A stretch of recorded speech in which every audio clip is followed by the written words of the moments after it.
Alright, magandang araw mga sir. Welcome sa ating YouTube channel vlog. For this video, ipakita ko sa inyo itong unit na to kasi merong nagre-request na kung magkano na daw ang ganitong unit. So, ikutan natin and then mamaya alamin natin kung magkano na itong unit na to.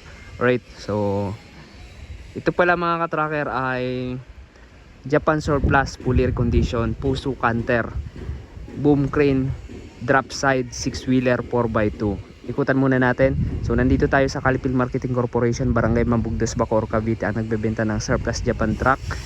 Ayan, mapa small unit man, big unit, Isuzu, Fuso, Hino. Ayan. So ito ay nakarehistro na, may plaka na po. Dito po yung rehistrado sa Region 4A.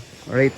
So gross weight capacity niya 4,200, net capacity naman na 2,100.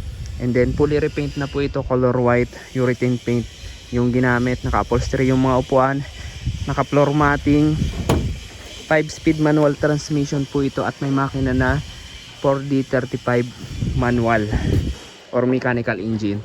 Ang ilalim naman ito, ayan. So may sukat yung gulong niya na 205/85 R16 5 stud molye, tapos drum brake na po siya at standard electrical lights and accessories yung nakakabit. Ang ilalim nito chassis, ayan, naka-reinforce po, original na naka boom crane po yung unit kasi kung makita nyo po doble yung kanyang chassis, main chassis. Tapos ayan, original battery na 12 feet na body. Standard po itong Puso na to, yung narrow cab. So sa ano naman tayo, boom crane naman 2.0, 2 tonners na may 3 section yung kanyang pinaka boom, right?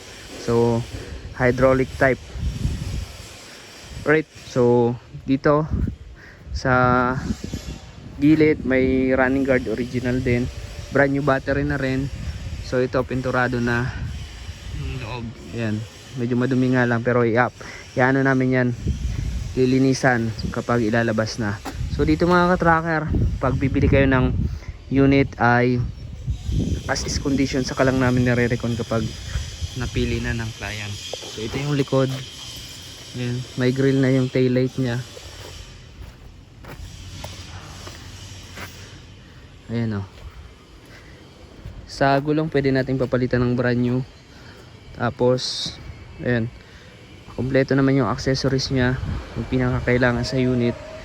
Ayan po yung itsura nyo, diba?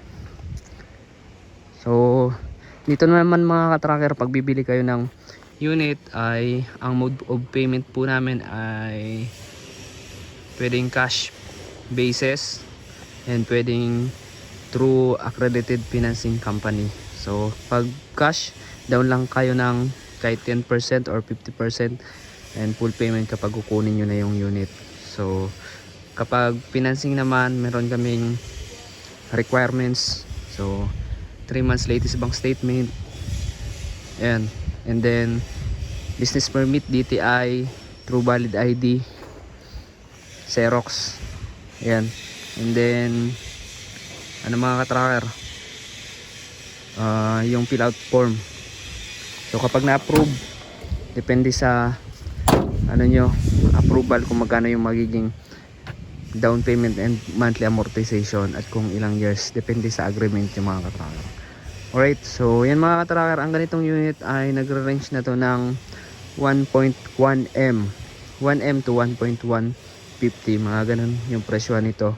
Depende po sa unit na mapipili nyo at sa specs. So nakadepende po yan, pwedeng bumaba or pwedeng tumaas sa binigay kong presyo. Alright mga ka-tracker, kung naghahanap po kayo ng ganitong unit, meron po kami mga available. Kindly contact us on our FB page, Tracker Moto PH, at pakipalo na rin and mag-subscribe na sa ating YouTube channel. Maraming salamat, at kung meron kayong tanong, pwede po kayong mag-message sa ating FB page or mag-comment dito sa ating YouTube channel, at pwede po kayong mag-request kung ano po yung i-vlog natin sa susunod. Alright, maraming salamat. God bless. Bye bye.